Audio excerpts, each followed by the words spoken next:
Welcome to Intuitive Finance. Today we're going to be speaking with true luminary of the tech world, Mr. Mark Sylvester. His pioneering 3-decade career saw him play an instrumental role in developing Maya, the 3D software that reshaped the entertainment industry, and earned him accolades such as the Sci-Tech Awards and even an Academy Award for his efforts on the animation software. But that was just the beginning for Mark's career. Mark was ahead of his time even in 2003, forging the very first social network for the TED Conference. He's a celebrated innovator. Mark's See What You Think philosophy has driven entrepreneurs and creatives worldwide to think differently about their businesses. As the mastermind behind the TEDx Santa Barbara Salon series Making Waves, he brings global thought leaders together to discuss everything from tech to social justice. Beyond this, Mark isn't just an industry legend, he's a seasoned podcaster in his own right, and the force behind the transformative audio education format PodClass. A fervent believer in the power of stories, he's also the executive producer for the StorytellingSchool.com, using applied storytelling to craft compelling narratives for brands. From software development to storytelling, Mark's journey epitomizes innovation, and his impact in the industry is immeasurable. I am so excited to have Mark on the podcast, so let's dive into today's conversation. We're saying goodbye to the rigid numbers and strict budgets and putting relationships back at the heart of personal finance. This is more than a podcast, it's an invitation to reimagine your money story and journey with us through a landscape of intuitive strategies and abundance. Join a community that nurtures transformative financial mindsets. Welcome to Intuitive Finance.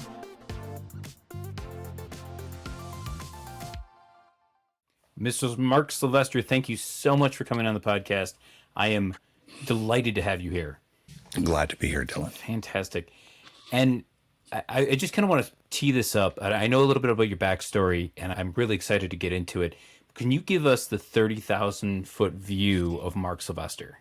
My mom said when I was 8 that if I didn't stop talking, my brother would never learn how to talk. So I've always been involved in communications of some kind or another.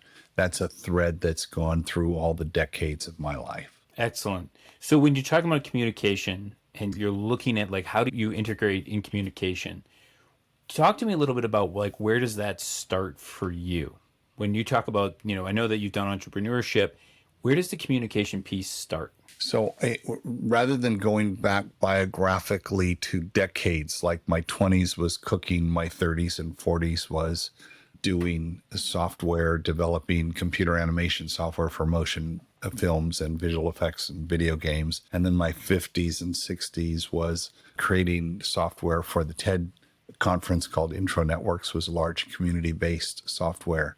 And then that's taken me up in the last 10 years is around Storytelling School, TEDx Santa Barbara, being a showrunner on podcasts and helping people find their voice and build community through that. Through all of that, the ability to communicate an idea quickly and crisply and with intention is important, whether I'm in the kitchen giving, orders to my brigade, or I'm communicating to the market about why computer animation is important, or I'm talking to companies about why they want to have a more robust dialogue with their employees, or I'm interviewing someone for TEDx Santa Barbara. All of it comes from what's the idea of this communication? Why is it important? Or what are the stakes? And what do I want the person to do? What's the call to action? It might just be listen up, or it might be go do something. It might be whatever it is, but there's what I've learned, some very essential components. It doesn't matter who you're talking to or how many people you're talking to. What are those essential components? And I love how you mentioned when you were, as a chef, you've got your entire, it's the yes chef thing I think we all associate. Yep. You're working on that Yep. chef. You obviously you have a vision in your head. You have to communicate that. But I imagine that like those elements are going to be present with the software too, and all the different things. Yeah. What are, if we were going to put a fine point on it, what are these elements? Don't waste people's time. You don't need to say a lot of stuff. You can say things very quickly and succinctly. So don't waste people's time. Just tell them what you need to tell them, but have intention. like know why I'm opening my mouth right now. And a lot of people don't. What's the intention? What do I want out of this communication? What do I want them to get? What do I have later learned? What do I want them to feel? So there's some nuance to that communication. I think were I to go back now in my 20s and my 30s, I might be paying more attention to the emotional state that I'm creating in someone who's receiving a communication. So if I'm the boss, I want them to feel safe and secure and confident that they can do this thing I've asked them to do. Where when it's yes chef world, it's just like, hey, just do what I tell you to do, right? That's not a healthy communication environment. You get the job done and you have to do it quickly, but you don't really care about people's feelings. I think I would go back and have a different sense were I to do that today. But the number one thing is, what's your intention? And understand and communicate the stakes of what you're trying to get done. Like, stakes are so important. If it's low stakes, it's low stakes. That's fine. There's no judgment into that. But if it's a high stakes thing, it's really important. Communicate that so someone knows, oh, I need to pay attention right now. This is really important. And how you do that through your tone of voice, through eye contact, through making sure the person's listening to me. And I play this game where I want to see if I can get their heads nodding, because I want them mirroring me. Okay, good. You're listening to me. Great. In Japan, they have a great mechanism to let you know that they have physically heard your words. And they go, hi, hi. That doesn't mean I understand. I agree. It doesn't mean, all it means is my ears are working and I heard you. I misinterpreted that. Like, a lot of times we're just giving nonverbal cues back to the person who's speaking that, yes, I'm paying attention. Yes, I'm listening. That does not mean they're cogitating at all. So you want to be able to, like, my intent is to communicate a high stakes thing I need you to do. And I'm going to ask some questions to make sure that you got it. You understand what the stakes are and you understand what you need to do. And that can be 5 sentences. It doesn't have to be a speech. I think we speak too much. We can get our message out in a shorter period of time. I love that. When I was doing my MBA in graduate school, I had a writing coach, and we always had to do quick summaries of everything. We read this like 20-page article and you wanted one paragraph.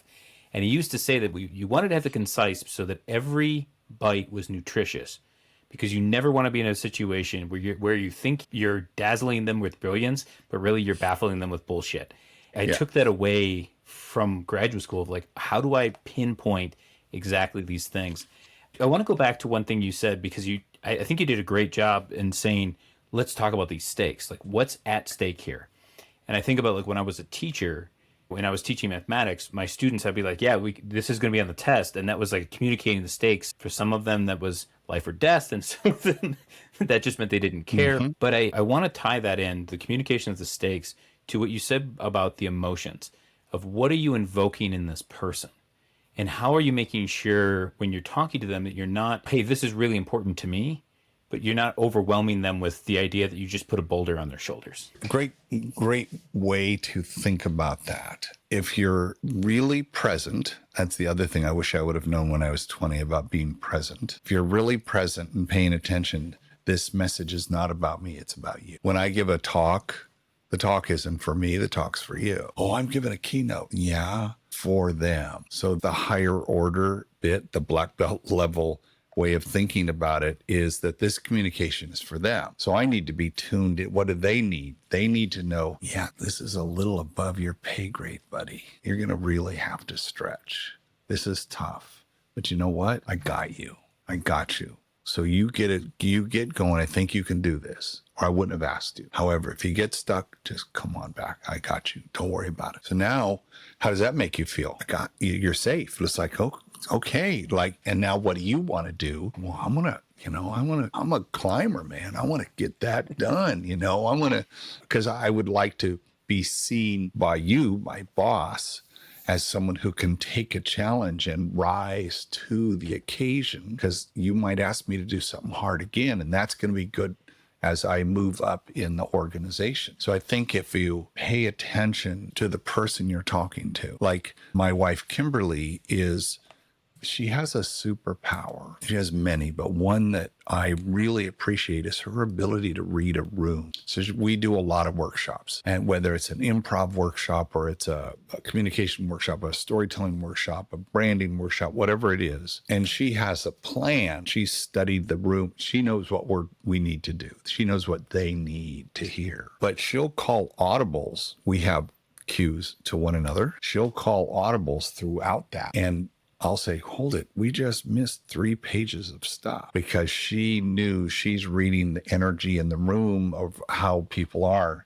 And now no one knew that, but that's the high level bit that you want to be able to do, is like if you're leading a team meeting, now thankfully when I was leading teams and doing all that, we did not have phones in the room. Right. Right. We didn't have distractions. So I think that's probably a really big challenge. I would have a basket and everybody throw their phone in the basket these days. If it's not that important, then maybe you don't need the meeting. Like if it's okay that people could be doing other stuff, that's fine. Go do the other stuff. We'll let you know what happened. Oh, right. Which gets into a little meeting theory that I've used all my life, which was there's only 4 kinds of meetings. There's an information meeting. We are going to sit and listen to someone give us information. Those are over. Send an email. We don't need that. Number 2 is a brainstorming meeting. Hey, we don't really know how to solve this problem, so we've invited you because we feel you have a little domain expertise. You could help us solve this. All we're looking is brainstorming. So now I know coming into the meeting, this is going to be fun. I wonder what the problem is. And I'm kind of teed up. I'm excited about it. 3rd kind of meeting is a decision meeting. We are going to send you an email ahead of time so you have all the information. And then we all collectively need to make a decision. So we're going to leave this meeting having made this decision or these decisions. Okay, we all set? Good, great. That's what we're doing. Again, that's the communication ahead of the meeting is the intent. What do I want to have happen? What are the stakes of this? Hey, this is a big product decision. We're laying out the roadmap. We've all had all of our little meetings. Now we're coming together as the senior team, and we're going to map out the next 3, 6, 9 months. Okay, stakes are high. This is your role. We know what you do. There's the call to action. All the pieces, same pieces are in there, right? And the 4th kind of meeting is a no agenda meeting. Lunch. Dinner. Hey, we're just getting together because it's good for us to get together while we're not working. Part of good leadership is building camaraderie with the team where you're not working and you're not being judged either by others. Like, did I do the right thing? Did I say the right thing to my whatever? No, let's do whatever it is that's fun. Go play volleyball, go have coffee, I used to do no agenda breakfasts once a week. And at 7 o'clock in the morning, we'd go and just talk about whatever you want. I don't care. Ask me anything you want. Okay. Now it's an AMA, it's a thing, but that's the kind of thing where people get to know, like, and trust you because there's no agenda. So those 4 things, but the idea of communication is embedded in that. For anyone who's listening who works in the corporate world, your statement that the information meeting is over, send an email, just nourishes my soul because of how many meetings I've been in where I'm like, this could have been an email. This could have been a YouTube video. This could have been anything but me having to be physically present, which I think relates right back to when I asked you about elements of communication, the first thing you said was don't waste people's time. Nothing will kill morale in a team is if the leader is constantly trying to tell them stuff and put them in meetings, because on a lot of levels, it feels like they're trying to do that because they want to feel self-important, which then goes back to the stakes of like, well, I'm here to make you look good. I'm not here to actually achieve anything. Right. At one point, I calculated what the per minute cost was of every kind of meeting we had. And if you were late, you paid me because you wasted all those people's time. This meeting's costing me $67 a minute. You were 5 minutes late. You can get me $300. Put it in the kitty for treats. What? Yeah. Well, come on, dude. You know what time the meeting was? We're here. You weren't. It cost money. We couldn't work. You know how many times that happens? How many times people had to pay? One time. Yeah. Word gets around real fast. Well, and I think that's brilliant on a lot of levels to be able to put that monetary value on it of what the time is. Stakes. Yeah. Well, and it's also its own form of communication. Our time is valuable. Your time Yes. is valuable. So you shouldn't allow people to Mhm. waste it. Yeah, exactly. So when you're talking about these communications, and obviously this is a huge part of that. You talked about being a chef and you talked about being an entrepreneur. What would you say is the role? And you talked about improv. And I've done Hmm. improv because I enjoy doing theater and I enjoy acting and singing and things like that. But I would love your thoughts on the utility of improv. And I ask this question because I believe that there's a lot of people when you say, hey, improv can improve your sales, it can improve your presence at work, it can improve your confidence. I think a lot of people think like, oh, you want me to go play games? They think it's frivolous. And I know that you have some thoughts on that, and I would love to have that discussion. We just did a workshop 2 days ago we were hired to come in to a CEO, a mastermind of CEOs. We were in a manufacturing facility, like the hardcore old school. It was here, it was an hour north of us here in Santa Barbara. I was like, what are we doing at this place? And we were in their conference room, which they dubbed the crow's nest, because one wall was glass and you could look out onto the manufacturing floor. And they make drill bits for horizontal drilling, trenching. And there was like all these people and all these big machines. It was very industrial. And we're there teaching a class called Permission to Play. And we were doing it's applied improv. It's how does improv help in communication, in confidence, in all of the things that leaders need. And improvisation is listening. Like what's interesting is all these things are very adjacent to one another. Okay, all the things I do. We didn't talk about martial arts. We haven't talked about cooking. We haven't talked about, I think they're about being present, about listening, about getting out of your head. And I would say that the thing that I try to communicate, because Kimberly and I add completely different points of view, not different, but different ways of thinking. They're not collisions when we're coaching these people. And for me, it's improvisation at its finest is when you understand the rules of the game, right? There are some rules. Hey, these are the rules. Great, cool. And that you are so present and you trust yourself so well. Like, I know one of the rules is everything you say is true. That's one of the rules. In improv. So that means in improv, everything I say is true. There's a Martian, there's a this, there's a that. There is. So they're going to say, yep, yes, there is. Oh my gosh. And he's so well dressed. So I'm going to yes and that. Well, how great is it in the office or in a meeting or someone says, yeah, Bob, that's a great idea. And we could probably start a whole campaign in the Midwest around that. Oh, now Bob feels heard. Everybody sees how I did go, come on, Bob, that's silly. We can only do that in the Midwest. And I see, so I can yes and him. There's a thing called yes, but. Yeah, but God, it's going to be really expensive. Yeah, so I theoretically yesed you, but I put a but in there. Yes, but, right? Or I do no but. No, come on, you idiot.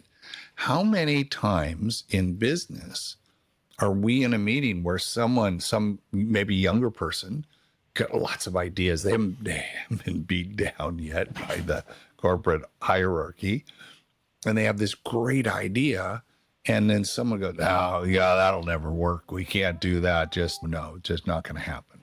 How do you yes and in a no but culture? That was a question we got, which I thought was great. Right. And we had a really good exercise that we did immediately afterwards for that. And it was two of us, you and I now. Well, let's do this right now. Okay. You and I, we know each other. We work for Acme Corp. And we're in charge of planning the party for this weekend. Big party, big party. God, it's a huge party. You and I are in charge. And you're going to give me an idea like, hey, we need to, or we're going to, whatever your idea is, doesn't matter. And I'm going to say no, but, and I'm going to add to that. And you're going to no, but, and add to that. So we'll do 3 or 4 sentences back and forth. Okay, we're starting a party. All right. I really think that we need a DJ to set the mood. No, because that's going to be really expensive getting speakers and stuff. We ought to just, I've got a Bluetooth. Like, we'll just bring that and put on like Spotify or something. Yeah, but I think that. No, but. Oh, no, No. but. So you're denying my idea. Okay.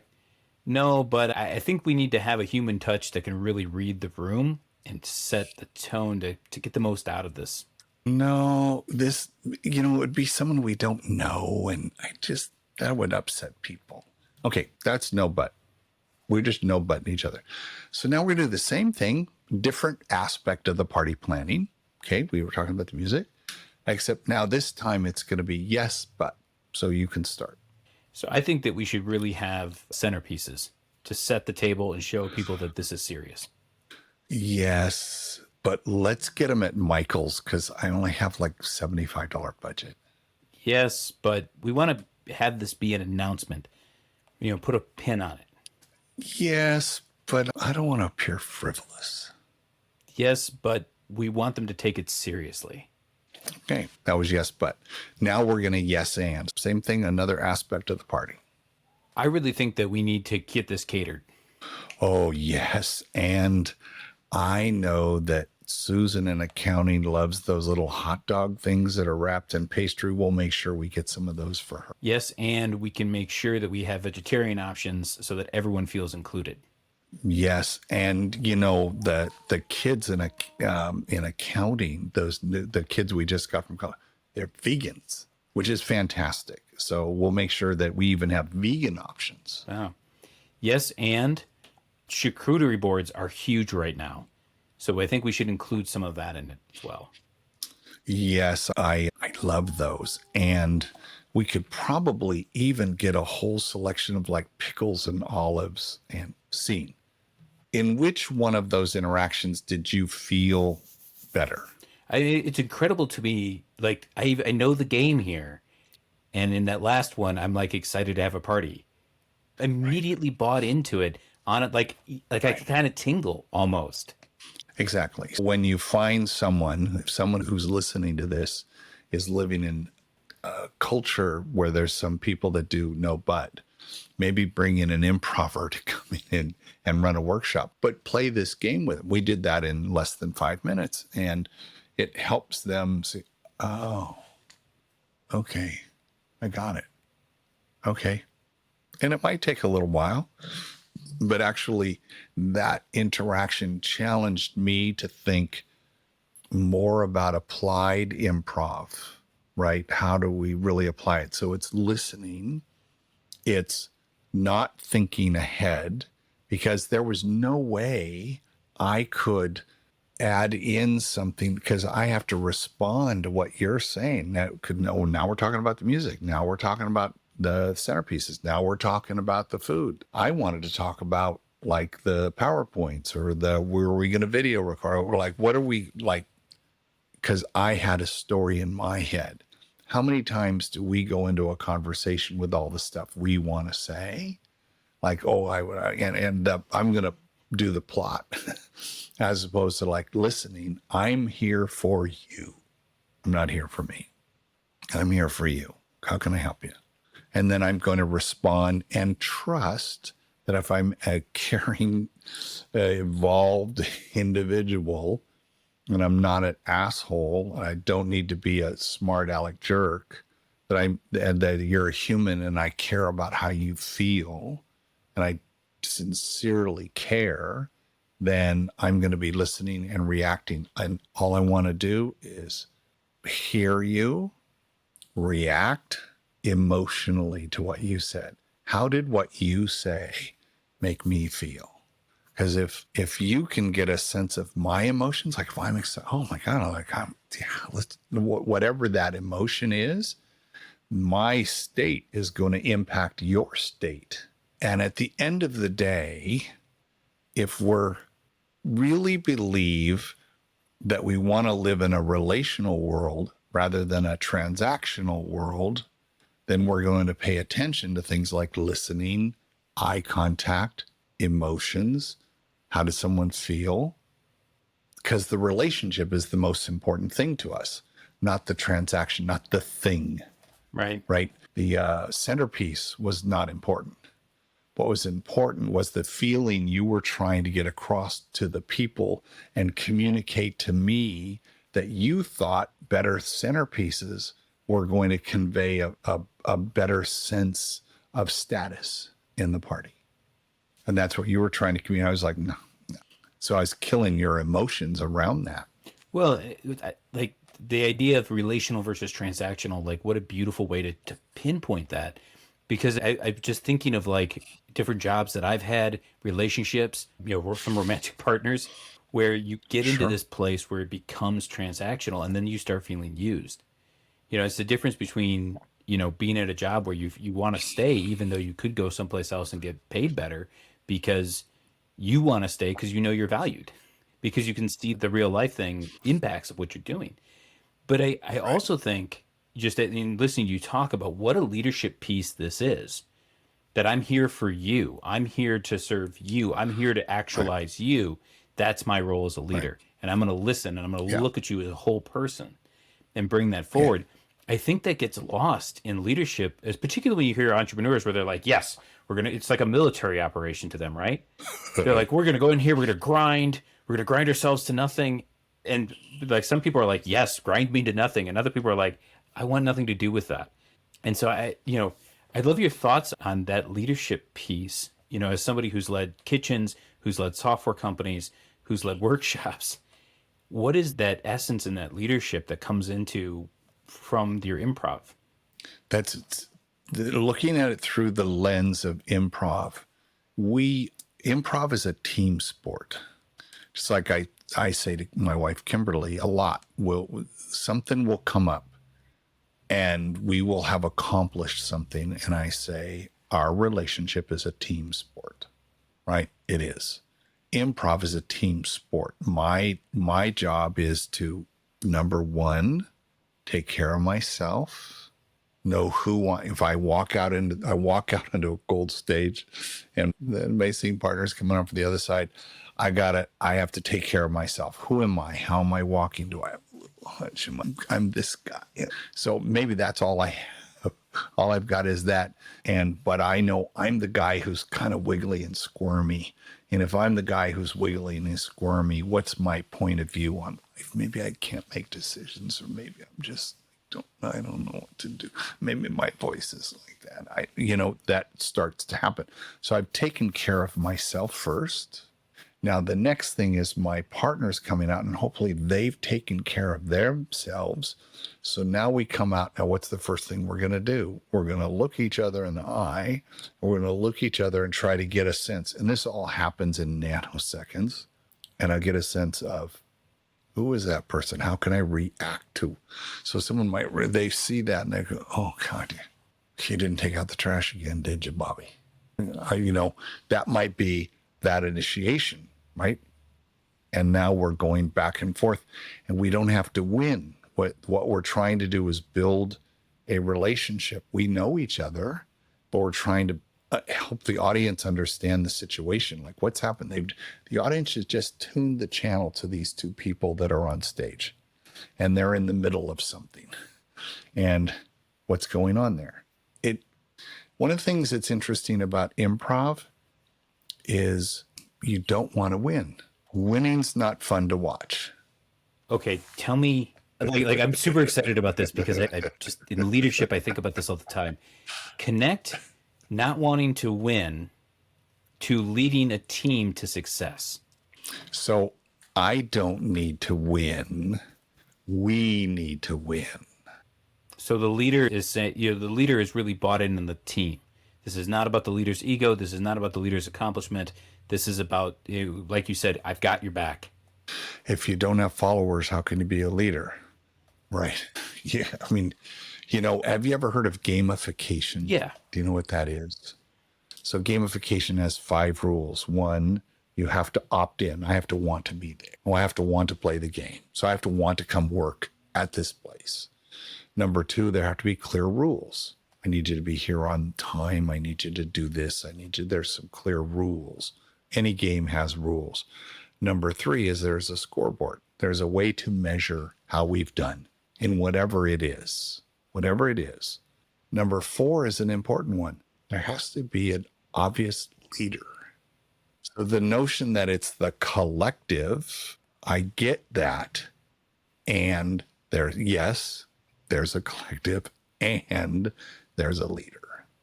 And the 5th rule is it has to be fun. People are it's not fun to play. So that you can gamify literally anything. And I've done it 100 times. You can gamify anything and you make it fun. You just, okay, well, we're all here. Great. Here's the rules. This is what we're doing. And here's how we're going to measure what we did. It could be by applause, could be by how did you get the lesson? Did you, all of that stuff. And she's the leader and let's have fun. Yeah. Very simple.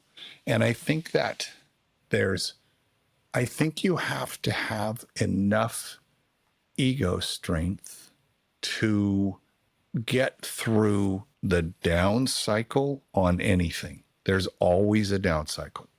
That's just law, physics, natural law. You're going to be happy, you're going to be sad. You're going to have lots of energy to push through to get to the trade show, to do all the stuff. And then afterwards, you're going to be here. There's always going to be that. So knowing that you're going to have that, how do you modulate everybody's energy and have everybody, just kind of, you can't rah all the time. This is the time where we're just going to sit and chill. Everybody cool? Yeah, we're just chilling right now. We're good. We did it.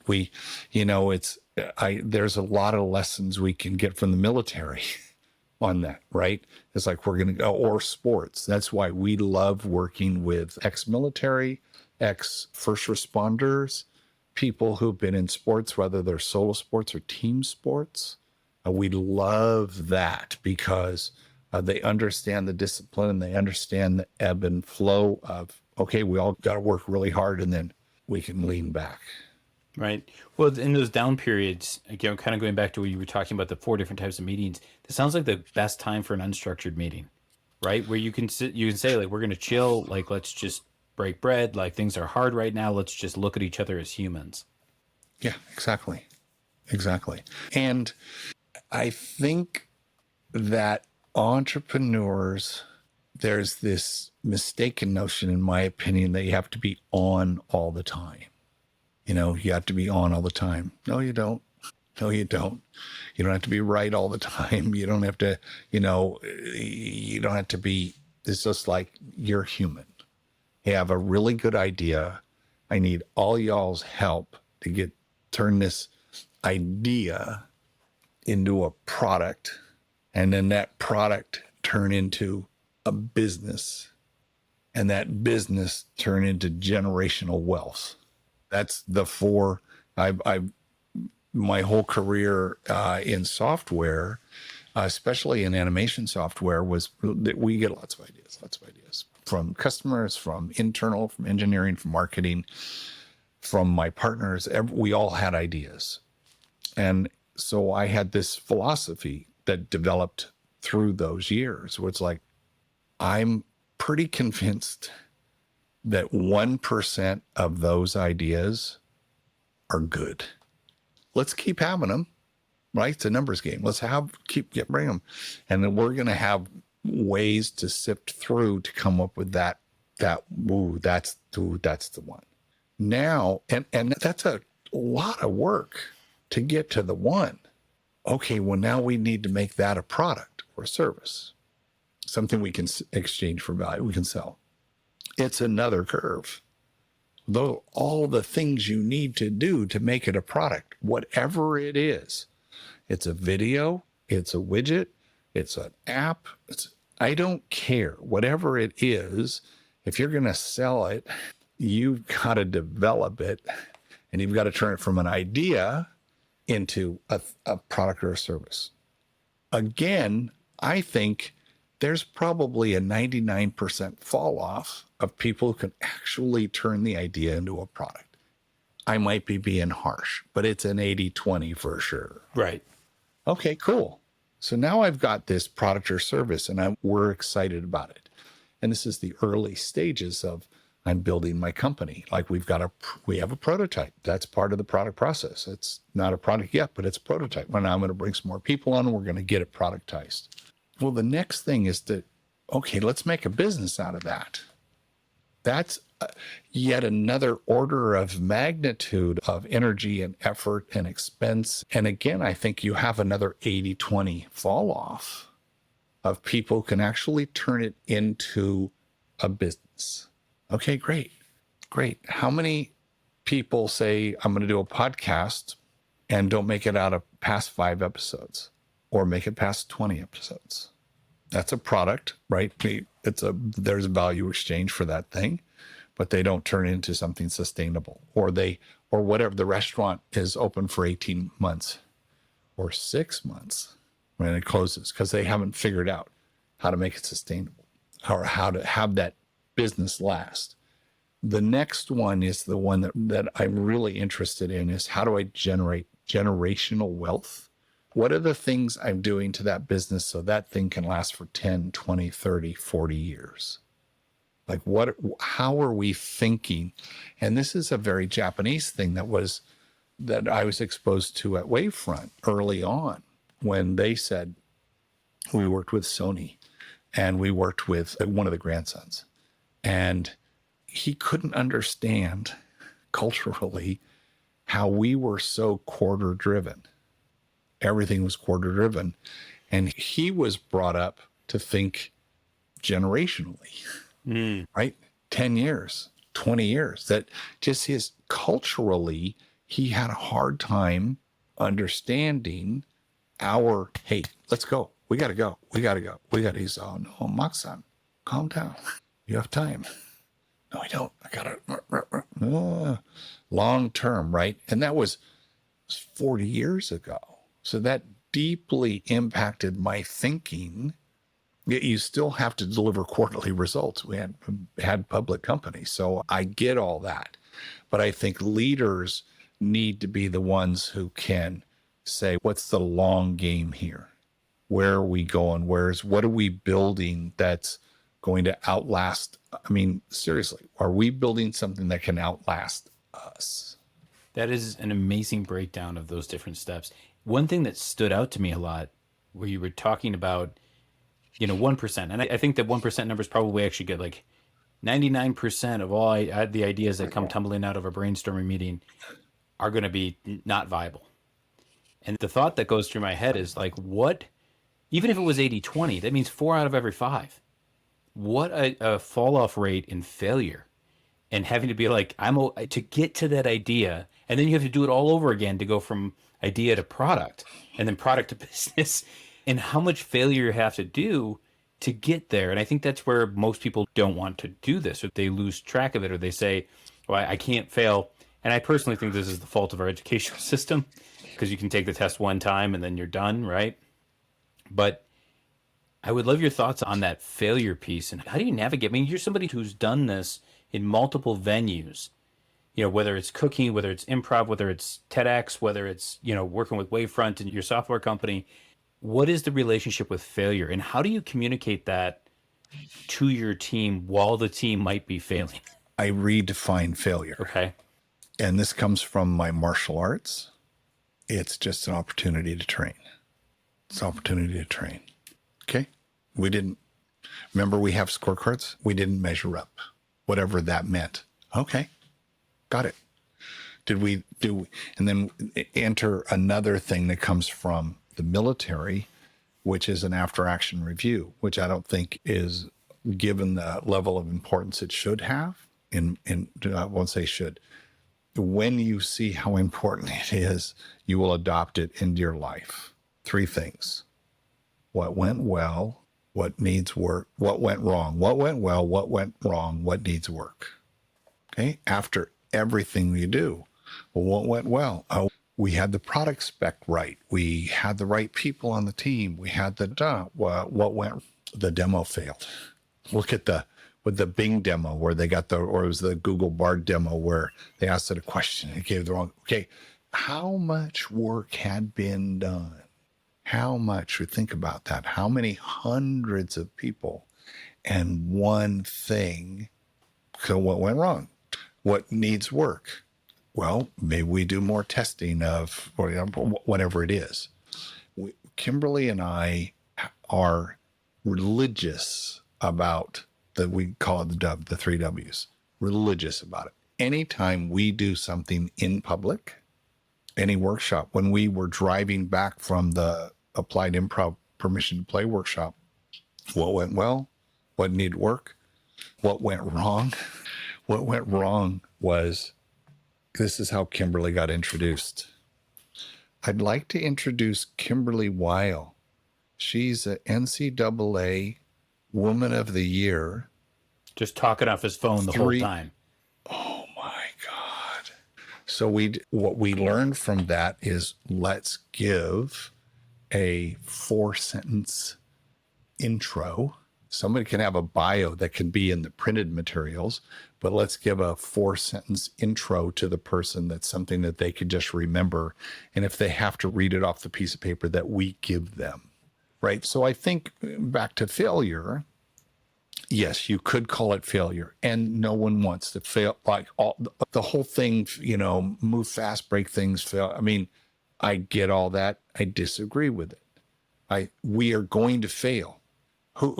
A batter who's at the top of their game with a 387 batting average is a rock star, which means they've failed how many times? Yeah. Right? But do we celebrate? No. It's like, what do we learn from that? It's an opportunity to train. And if you don't intentionally have a reflection to look back, and as the leader, don't let everybody be victims. Oh, well, if Bob would have done this, or blaming or any of that kind of negative stuff, that doesn't help you at all. Okay, well, maybe we need to improve our HR screening so we get different kinds of people. Whatever it is, it's a way of looking at it to say we want to get better at this, and we didn't do as good as we wanted to. Our scoreboard, we didn't measure up to what we wanted. What could we do? It's an opportunity to train. What do we need to do? Do we need to work out more? Do we need to do better specs? Do we need to have better review of our numbers? Do we need to have better comms with our customers? Do we need not go to these kinds of trade shows? Whatever it is, have that intentional thing without any judgment around it. Well, you made an idiot decision. That's not helping anybody, right? It's the team wants to succeed. For whatever reason, the team has set a scoreboard, whatever that is. I've been trying to improve my W-2. I'm trying to improve my quarterly results to my shareholders. I want to be happier. I want to be healthier. I want whatever it is. Again, I'm agnostic about what we're scoring. Have you put together a thing so you can score and you can win? Yeah, that looks good. I like that. Go get them. Right. Well, and I love how you said, not having the judgment call on it. Of like, yeah, I face planted here. Okay, I'm clinical. I'm not critical. I'm going to just be very focused on it. Because I think that people will get into these shame loops where they're so focused on that they missed the mark. And somehow missing the mark meant something bad about them. But going back to your example of how do you build generational wealth, there's going to be a lot of failure in that. And even when you brought up Google, and I have a computer science background, so I know how they train AI, right? That AI had to, I mean, it's an amazing piece of technology, but it failed literally billions of times. And that's how those models are actually designed to learn, is to learn from their failures, which has created things like ChatGPT, Google Bard, and all the other ones. So like, I kind of feel like that's a huge takeaway to be looking at it and saying, I need to not judge myself. I need to be present for myself. I need to lead myself. I need to listen to myself. What am I saying? everything that you were talking about, I think, can be reflected right back onto us. If you only ever remember 3 words from this conversation, the person who's listening, if you look at every situation, good, bad, ugly, everyone, it's an opportunity to train. We got that from Master Rick, Ninth Dan Hapkido Grandmaster.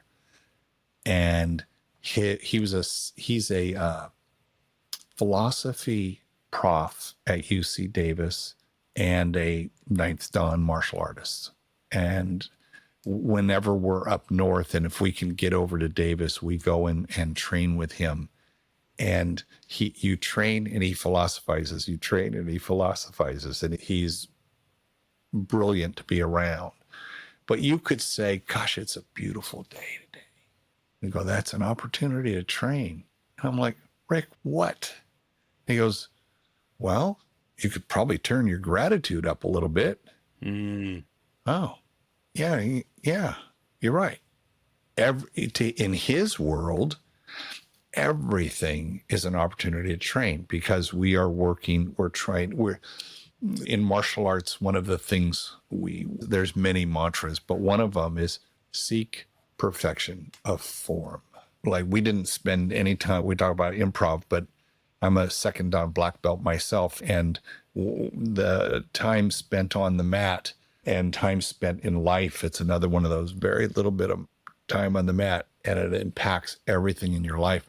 We have a mutual friend, Robert Wunderlich, there in Denver, who's on the mat all the time. Living a martial life is about being present and being there. I'm in charge of your safety when we're sparring. I am very in charge of your safety. And as a black belt, I'm even more. I mean, I know how to get my punch right there and not hurt you. I think what's been, if I were in reflecting back, all of the things that I learned, how to run a kitchen, how to run a software company, how to, the 257 things to become a black belt, the various rules and hundreds of hours we've done in improv training, the communication stuff we've done. What's fascinating to me, and layer on top of that 10 years of meditating every day, all of those things lead to being present in the moment, reacting, and having a plan, but also reacting to the things around you. And you had asked in the very beginning if I could go back to my 25-year-old self. I would have told my 25-year-old self to start meditating, because it's not what you think it is. I had a mistaken notion of what meditation was. I was going to be a Baptist minister when I was 18. That's what I wanted to be. I was going to be a Catholic priest at 18, so we're in good company. Well, there you go. I was baptized Catholic, but then I was in the Jesus freak movement. And so I was going to do that. And I found that that wasn't the path I was supposed to be on. But I had thought meditation was something that was Buddhist, and okay, no, I'm a Baptist. Well, I'm not a Buddhist, so I can't do those things. And it wasn't until I was 55 that we did a whole life challenge through CrossFit gym that Traver was running. Traver ran CrossFit, Central Coast CrossFit here in Santa Barbara. And they did a deal which was a multi-week whole life challenge that was wellness, fitness, and nutrition. And in the wellness side, we had to download this app called Headspace, which was brand new at the time. And we had to do it for 10 days. And I just loved what I learned in those 10 days, how to modulate, how to be present, how to breathe, how to just be here now, right? I'd never really learned that. So as a 25-year-old, I would say don't wait till you're 25. In middle school, start meditating, right? Taking a little time to sit and be quiet and learn that you can control your monkey brain. You can control overwhelm. All of those things are, I won't say easily managed. All those things are manageable. I think that's a great place to leave this conversation. Mark, this has been an amazing conversation discussion. For people who are listening, where can we go to find more Mark Sylvester? I am not hidden on the internet. marksylvester.com. Sylvester. Pretty easy. And it's all there. I was very lucky to be very early in the internet and very early in websites and email, being a tech person early on in the early 80s, to be ahead of all that. I remember going to leave you with this. I went to a trade show, and one of our competitors from Toronto, it was in 99. It was in 99. He's in the trade. No, it had to be before that. It didn't matter. You know, you go to the trade shows and everybody gets a booth shirt. You got to wear the booth thing, whatever it is. And they were so excited because they had a website. So on the back of their shirt was this long ass website embroidered onto every single shirt. And I went, wow, good for you. You've got a website. It's just like, wow, that's bringing value to your customers now. You've got a website. He was so excited to show this to me because we were friends outside of our competitive nature. And he just went, oh, like this. I could have yes-anded that, but I no-butted him. Thanks for having me on, Dylan. Thank you so much. Thanks for listening. The conversation doesn't end here. Please share this show with friends and make sure you keep up with all the latest updates on Instagram and Threads at The Dylan Bain. And dive deeper into the world of finance with me at dylanbain.com, where you'll find insights, resources, and strategies to reimagine your money story.